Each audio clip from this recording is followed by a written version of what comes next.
তপ্ত মরুভূমির বুকে দাঁড়িয়ে আছেন এক অসহায় মা, কুলে ছোট্ট শিশু ইসমাইল আলাইসাল্লাম। চারদিকে শুধু বালু আর সূর্যের তেজ, নেই খাবার নেই পানি।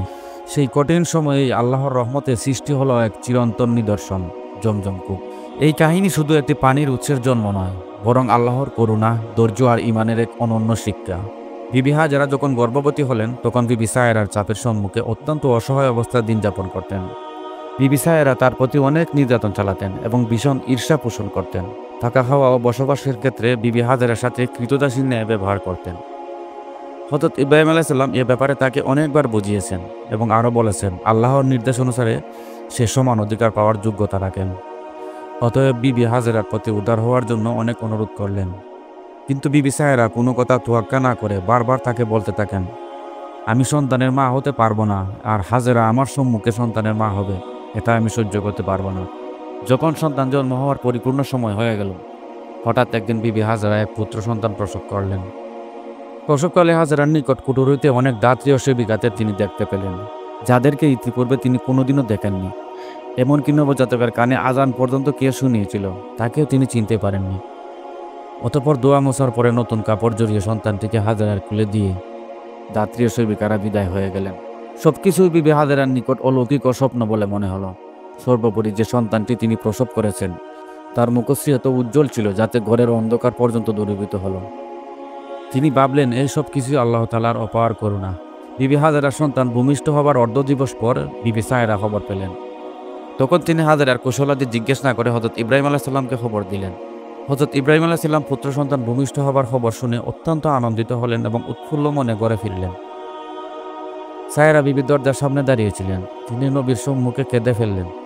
অস্থির হয়ে বললেন, হাজেরা সন্তান জন্ম হয়েছে, আমার কিছুই হলো না, এই যাতনা সহ্য করতে পারবো না।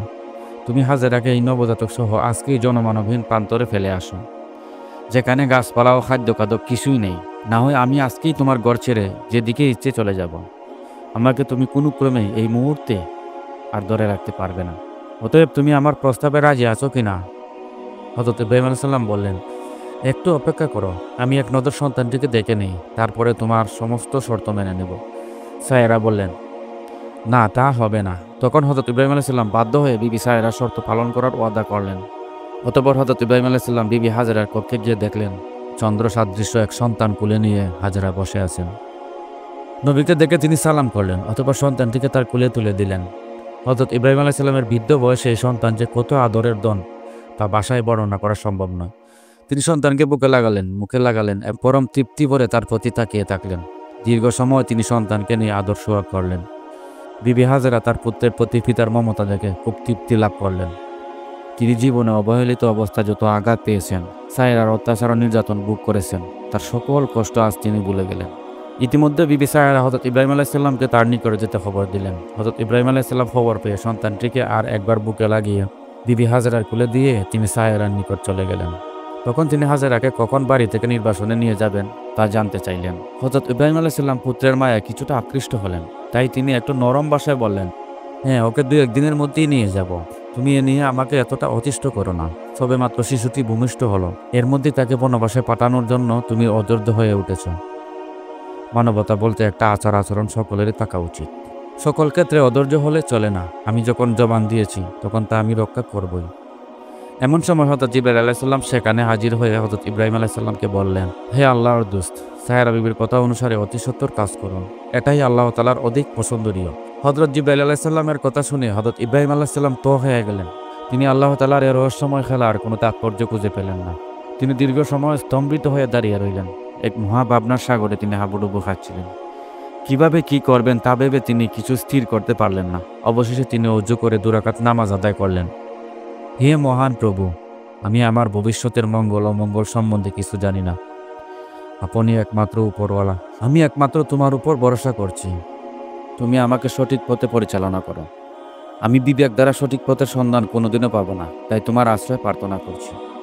হযরত জিবরাইল আলাইহিস সালাম দ্বিতীয়বার উপস্থিত হয়ে নবীকে সম্বোধন করে বলেন, হে আল্লাহর দোস্ত, আপনি আপনার নবজাতক সন্তানের নাম রেখে দিন ইসমাইল জবিউল্লাহ এবং অনতিবিলম্বে তাকে ও তার মাতাকে নির্বাসিত করুন। এটাই আপনার জন্য মঙ্গলজনক।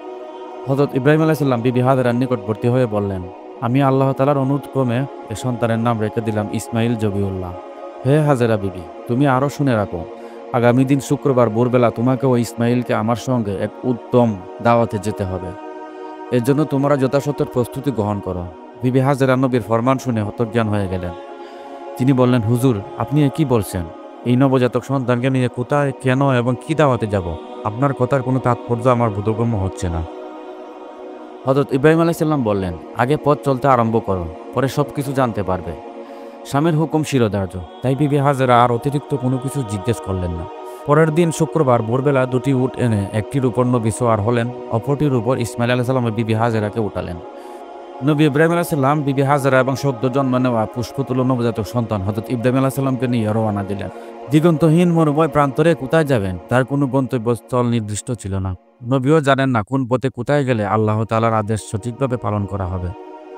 তাই দীর্ঘ সময় পথ চলার পরে এক জায়গায় ক্ষণিকের জন্য বিশ্রাম নিলেন এবং সেখানে বসে 2 রাকাত নামাজ আদায় করলেন এবং আল্লাহ তাআলার দরবারে ফরিয়াদ করে বললেন, হে রহমানুর রহিম, আপনি আমাদেরকে সঠিক গন্তব্যে পৌঁছে দিন। আমরা পথ চিনে আপনার মনোনীত স্থানে পৌঁছতে সক্ষম নই। নবী দোয়া শেষ করে পুনরায় সওয়ারিতে আরোহণ করলেন। এবার তিনি নিজ উটকে কোনো পথের নির্দেশ দিলেন না। উট আপন গতিতে চলতে থাকল। দীর্ঘ সময় পরে সওয়ারি থেকে নেমে একটু বিশ্রাম নেন এবং শিশু সন্তানকে পরিচর্যা করেন। এভাবে সুদীর্ঘ পথ অতিক্রম করার পরে মক্কা শরীফ বাইতুল্লাহর নিকটে এসে উট বসে পড়ল। তখন নবী ও তার স্ত্রী হাজরা এবং সন্তান ইসমাইল আলাইহিস সালাম সহ সেখানে অবতরণ করলেন। বিশাল মরুভূমির প্রান্তরে এক পাহাড়ের পাদদেশে তারা বিশ্রাম নিলেন। তখন হযরত ইব্রাহিম আলাইহিস সালাম, বিবি হাজেরা ও ইসমাইলের দৃষ্টিপথ থেকে অদৃশ্য হয়ে গেলেন। তখন তিনি কাবাগৃহের দিকে মুখ তুলে দোয়া করলেন, হে আমার প্রতিপালক, আমি আমার বংশধরের কতককে বসবাস করার জন্য আপনার সম্মানিত ঘরের কাছে রাখলাম। হে আমার রব, যেন তারা নামাজ কায়েম করে, অতঃপর আপনি কিছু লোকের অন্তর তাদের প্রতি অনুরাগী করে দিন এবং ফলাদি দ্বারা তাদের রিজিকের সরঞ্জাম প্রস্তুত করে দিন, যেন তারা আপনার শুকর আদায়কারী হয়। সূরা ইব্রাহিম 37। একটু পরে হযরত ইব্রাহিম আলাইহিস সালাম হাজেরাকে বললেন, তোমরা এখানে বসো, আমি আসছি। এই বলে তিনি উটের পৃষ্ঠে আরোহণ করে চলে গেলেন। বিবি হাজেরা নবজাতক সন্তানকে নিয়ে দীর্ঘ সময় সেখানে বসে রইলেন, কিন্তু হযরত ইব্রাহিম আলাইহিস সালাম আর ফিরলেন না। রৌদ্রের প্রখরতা ইসমাইল ও হাজেরা খুবই অতিষ্ঠ হলেন। বিশেষ করে পানির পিপাসে তারা খুব অস্থির হয়ে পড়লেন। ইসমাইল আলাইহিস সালাম কাঁদতে আরম্ভ করলেন। বিবি হাজেরা যখন সন্তানকে বালুর উপর রেখে নিজে পানি অনুসন্ধানের জন্য ব্যস্ত হয়ে পড়লেন, জনমানবহীন এ প্রান্তরে কাউকে কিছু জিজ্ঞেস করার সুযোগও ছিল না। তাই তিনি সাফা ও মারওয়া পর্বত দুটির মাঝে বারবার ছুটাছুটি করতে আরম্ভ করলেন। একবার এ পর্বতে, আবার এ পর্বতে। তার আশেপাশে উন্মাদের মতো ছুটতে থাকেন। এর মধ্যে সন্তানের আকর্ষণে মাঝে মধ্যে তার দিকে দৃষ্টি নিক্ষেপ করে মনকে আশ্বস্ত রাখেন। এক পর্যায়ে তিনি প্রচণ্ড রৌদ্রের তাপে অজ্ঞান হয়ে পড়ার উপক্রম হলেন। তখন তিনি মনে মনে ভাবলেন, এই জনমানবহীন মরুভূমিতে পানির সন্ধান মেলা কঠিন, অতএব আর ছুটাছুটি করে লাভ নেই। ইসমাইলের নিকট ফিরে যায়। আল্লাহ যদি তার খাস রহমত দ্বারা রক্ষা করেন তবে বাঁচব, না হয় নির্ঘাত মৃত্যুবরণ করতে হবে। এরপরে তিনি আর কোনো দিকে না গিয়ে সোজা ইসমাইল আলাইহিস সালামের নিকট ফিরে এলেন। তিনি যখন সন্তানের নিকটবর্তী হলেন তখন দেখলেন কিছু পূর্বে ইসমাইল আলাইহিস সালাম যখন চিৎকার করে কাঁদছিলেন এবং পা দিয়ে মাটিতে আঘাত করছিলেন, সেই আঘাতের স্থান থেকে একটি পানির ফোয়ারা ছুটে ইসমাইলকে ভিজিয়ে দিয়েছে এবং মাটিতে প্রচুর পানি জমা হয়ে গেছে। তখন তিনি আল্লাহ তাআলার এই কুদরতি করুণার জন্য পাঠ করলেন, সুবহানাল্লাহ, আলহামদুলিল্লাহ, লা ইলাহা ইল্লাল্লাহ। অতঃপর তিনি বিসমিল্লাহ বলে পানি পান করলেন এবং ইসমাইলকে পান করালেন। যখন ফোয়ারা থেকে পানি উঠে ইসমাইল আলাইহিস সালামকে ভিজিয়ে দিয়েছিল, তখন থেকে ইসমাইল আলাইহিস সালামের কান্নাও বন্ধ হয়ে যায়। এই পানি ক্রমশ প্রবল বেগে ফোয়ারা থেকে উঠতে থাকে, তাতে বিস্তীর্ণ এলাকা তলিয়ে যায়। এর গতি যখন প্রবল থেকে প্রবলতর হতে আরম্ভ করে এবং অনেক ঊর্ধ্বে পর্যন্ত প্রবল গতিতে উঠতে শুরু করে, তখন প্রায় 18 গজ এলাকা পর্যন্ত ঝর্ণার দ্বারা পানি বর্ষণ হতে থাকে। বিবি হাজেরা ভয় পেয়ে গেলেন এবং ভাবলেন, যদি এভাবে পানির গতি বৃদ্ধি পেতে থাকে তাহলে একদিনের মধ্যে সমস্ত মরু এলাকা প্লাবিত হয়ে ডুবে যাবে। তাই তিনি তাড়াতাড়ি করে বড় বড় পাথর এনে ফোয়ারার মুখে সংকুচিত করে দিলেন। তখন পানির গতি নিয়ন্ত্রিত হলো। কোনো কোনো তাফসীরকারক লিখেছেন, যদি বিবি হাজেরা সেদিন পানির গতির নিয়ন্ত্রণ না করতেন তাহলে এর গতি বৃদ্ধি পেয়ে সমস্ত পৃথিবী পানিতে তলিয়ে যেত। এ পানি জমজমের পানি নামে পরিচিত। পৃথিবীর বিভিন্ন দেশের হাজিগণ সোয়াবের নিয়ত বিভিন্ন পীড়ার প্রতিষেধক মনে করে ভক্তি সহকারে এ পানি পান করে থাকেন এবং পাত্র ভরে দেশে নিয়ে আসেন। সমস্ত মুসলমানেরা অত্যন্ত ভক্তি সহকারে পানি পান করে থাকেন। বিবি হাজেরা গাছপালা ও তরলতাবিহীন উষ্ণমরু প্রান্তরে যখন স্থায়ীভাবে বসবাস আরম্ভ করলেন, তখন খাদ্য খাদকের অভাব দেখা দিল। তিনি এবং ইসমাইল আলাইহিস সালাম শুধু পানি পান করে জীবন ধারণ করেন।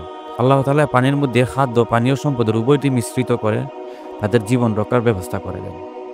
বসবাসের নিমিত্ত কোনো ঘরবাড়ির ব্যবস্থা সেখানে ছিল না। আল্লাহ তাআলা তাদের মাথার উপর একখণ্ড প্রশস্ত পাথর ঝুলিয়ে তাদের নিরাপদ বাসস্থান করে দেন।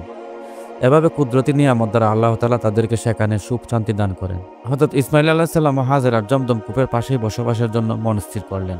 2 দিন পরে একদল লোক উক্ত এলাকায় এসে পানির অভাবে খুব বিপদগ্রস্ত হয়ে পড়ে। তখন তারা সাফা মারওয়া পর্বতের উপরে উঠে সর্বর দিকে তাকিয়ে পানির অনুসন্ধান করছিল। হঠাৎ হাজেরার দিকে তাদের দুটি চোখ পড়ল। তখন তারা দ্রুত তার নিকট চলে এলো এবং তার কাছে একটু পানির জন্য আবেদন করল। বিবি হাজেরা তাদেরকে পানি দিলেন। তারা অনেক পানি পান করে তৃপ্তি লাভ করলেন। অতঃপর তারা বিবি হাজেরার নিকট তার পরিচয় এবং নির্দিষ্ট স্থানে আগমনের কারণ জিজ্ঞেস করলেন। বিবি হাজেরা সমস্ত ঘটনা তাদের নিকট বলে দিলেন। তখন তারা বলল, যদি আপনি আমাদের পশুগুলোকে পানি পান করতে অনুমতি দেন, তবে আমরা এখানে স্থায়ীভাবে বসবাস আরম্ভ করব। অবশ্যই আমরা আপনার পানি ব্যবহারের জন্য আপনাকে নিয়মিত খাজনা দেব। বিবি হাজেরা তাদেরকে পানি সরবরাহের প্রতিশ্রুতি দিলেন এবং তাদের বসবাসের অনুমতি দিলেন।